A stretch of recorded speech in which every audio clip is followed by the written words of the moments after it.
खान साहब, 14 अगस्त की मार्च के बारे में क्या प्लान्स हैं? मार्च होने जा रही है या नहीं? मार्च 100% होगी, इंशाल्लाह होगी। और मार्च पाकिस्तान की तारीख में एक डिफाइनिंग मोमेंट होगा। मैं आपको यकीन दिलाता हूँ कि जो मैं पब्लिक में इस वक्त देख रहा हूँ, सारी कौम समझ बैठी है कि धांधली हुआ है, ये एक स्टोलन मैंडेट था, एक अवाम का मैंडेट चोरी हुआ। और जिस तरह की अवाम मुश्किलात का सामना कर रही है उस गवर्नमेंट से जो कि एक मसनूई मैंडेट से आई है, वो इंशाल्लाह 14 को देखेंगे, अवाम का समुंदर आएगा इंशाल्लाह इस्लामाबाद। एक ऐसे वक्त में जब मुल्क हालत जंग में हो, क्या एक बड़ी पार्टी के सियासी लीडर को ज़ेब देता है कि वो इस तरह की तहरीक इस वक्त चलाए? इससे ज़्यादा बेहतर सवाल ये करने का है कि क्या किसी को एक जाली मैंडेट से हुकूमत करनी चाहिए? क्या एक मुल्क में ये जो इंतशार फैल रहे हैं, क्या ये इसलिए नहीं है कि एक जाली मैंडेट की हुकूमत अगर सही लीडरशिप होती तो डायलॉग भी कामयाब हो जाता और ये जिस तरह मुतासरीन का जो असल इशू है कि 8 लाख लोग नॉर्थ वज़ीरिस्तान से मुतासर होकर IDPs बन गए हैं। क्या अगर एक कोई सही लीडर होता तो उसने क्या तैयारी नहीं करनी थी इसकी? यानी ये जो क्राइसिस हैं, इसकी सबसे बड़ी वजह ये है कि यहाँ लीडरशिप है ही नहीं। ये एक अवाम के मैंडेट से लीडरशिप नहीं आई, ये एक इलेक्शन को मैनिपुलेट करके आई है। और अगर इसी तरह हमने चलते रहने 4 साल और इनको दे दिए तो और क्राइसिस आएंगे। मेरा मकसद टाइमिंग से है, ये आप आगे जाकर भी कर सकते हैं, चंद माह के बाद भी कर सकते हैं, लेकिन इस वक्त जबकि फ़ौज जो है शुमाली वज़ीरिस्तान में ऑपरेशन कर रही हैं, क्या करना ज़रूरी था ये मार्च? जंग तो 10 साल से चल रही है, जंग तो 10 साल से चल रही है। 50-60 हज़ार लोग मारे गए इस जंग में, वो तो मुसलसल चल रही है। असल में तो अगर मैं ये समझता हूँ कि अगर हकीकी मैंडेट लेके लीडरशिप आती, उसने इस जंग को कंट्रोल कर लेना था। यानी डायलॉग, बल्कि जिस तरह भी हुआ, अगर उसको सही लीडरशिप मिल जाती तो डायलॉग के तो इफ़ेक्ट्स आने शुरू हो गए थे। पख्तूनख्वा में खुदकुश हमले आधे हो चुके थे, यानी 100% कम हो गए थे एक साल में। हमारा 35% खर्चा कम हो गया था वॉर ऑन टेरर में। जो तालिबान के ग्रुप से वो स्प्लिट होने शुरू हो गए थे। मसूद तालिबान ने अलहदगी इख्तियार कर ली थी। तो अगर सही लीडरशिप जो नवाज शरीफ को देनी चाहिए तो बदकिस्मती से नहीं दी। अगर सही लीडरशिप होती तो हो सकता है ये जंग होती ना।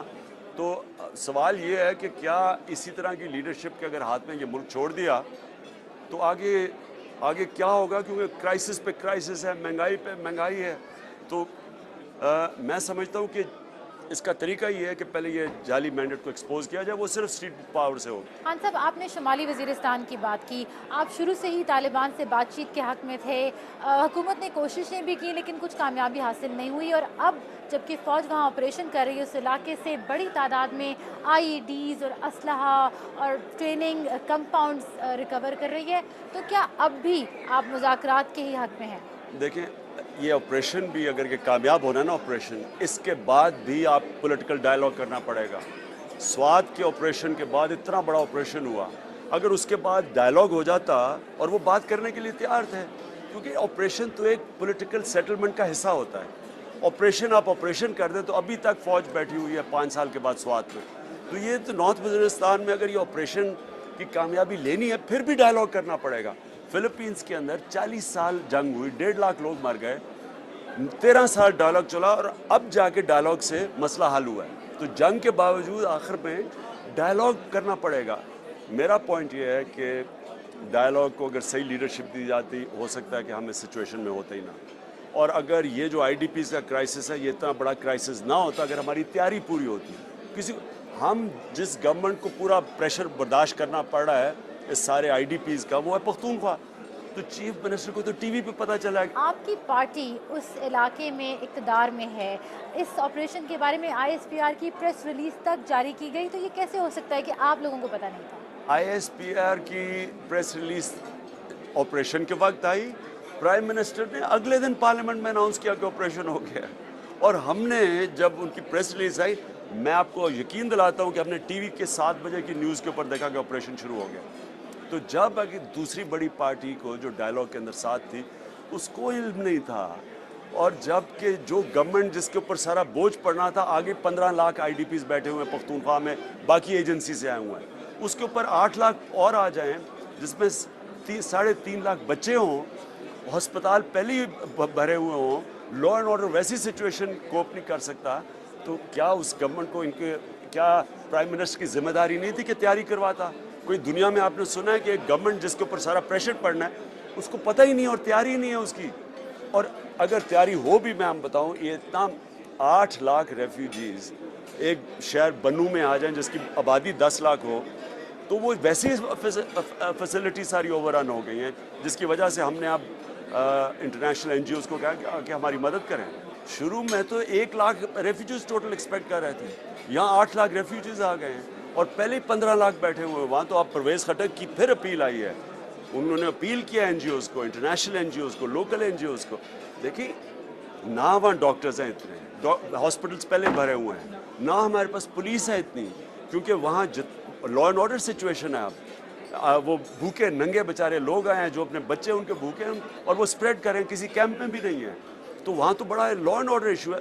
तो जब तक हमें मदद ना मिले और फेडरल गवर्नमेंट से, इंटरनेशनल एनजीओ से, मुझे खौफ है कि ये बहुत बड़ा एक ह्यूमैनिटेरियन क्राइसिस बनने वाला है। शुमाली वज़ीरिस्तान के आईडीपीज़ की बात करते हैं।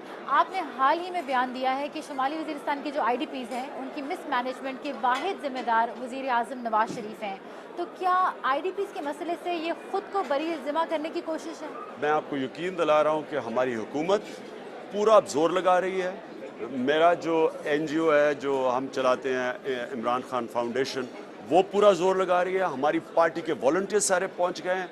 हम जो हमारा कंट्रोल रूम्स बन गए हैं, हम डे टू डे रिपोर्ट देने लगे हैं। लेकिन इतना बड़ा क्राइसिस है, आप मुझे बताएं, यूरोप में 3 लाख रेफ्यूजीज साल में आते हैं या इमिग्रेंट्स आते हैं, तो या तो रेसिज्म शुरू हो जाती है। वहाँ एक पहले सूबे में 15 लाख लोग बैठे हुए हैं, ऊपर से 8 लाख लोग आ गए हैं। वैसे ही वो आफत ज़दा है, वैसे ही वहाँ 70% इंडस्ट्री बंद है वॉर ऑन टेरर की वजह से। तो उसके ऊपर ये है, और तैयारी के बगैर, एक गवर्नमेंट की तैयारी ना हो तो मैं कौन इसका जिम्मेदार है? The buck stops at the prime minister जिम्मेदार है इसका। मसलन आज की तकरीब जो मुनक्कद की गई है पीटीआई की तरफ से, वो फ़ंड रेजिंग के लिए है 14 अगस्त की मार्च के लिए। मैंने सोशल मीडिया पर भी देखा है, बहुत सारे लोग सवाल कर रहे हैं कि क्या ये फ़ंड रेजिंग इस वक्त आईडीपीज़ के लिए नहीं होनी चाहिए थी? आप लोगों की तरजीहात क्या हैं इस वक्त? आईडीपीज़ के लिए भी फंड रेजिंग हो रही है। आईडीपीज़ हैं 8 लाख, यहाँ 20 करोड़ लोग मुतासर हैं। एक जाली मैंडेट से क्या हमें इस इमोशनल ब्लैकमेल किया जाए? क्योंकि आईडीपीज़ जो इनकी जिम्मेदारी है, फेडरल का सब्जेक्ट है, फाटा फेडरेशन के सेंटर के नीचे है, क्या उसकी भी जिम्मेदारी? उसको ब्लैकमेल कर रहे हैं एक जाली मैंडेट को बचाने के लिए।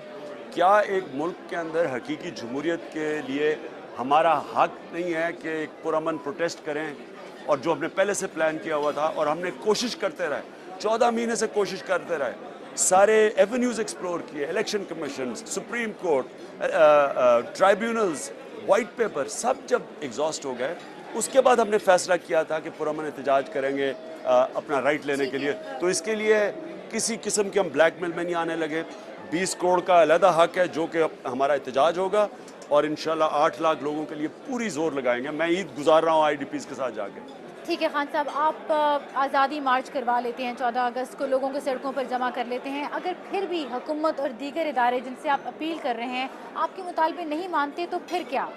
अब माजी की तरह आप सॉफ्ट इंटरवेंशन की तवक्को तो नहीं कर रहे? मैं वाज़ेह कर दूँ, हमारी सोच जमहूरी है और हमारे जो तरीका होगा वो आइन के बीच में रह के होगा।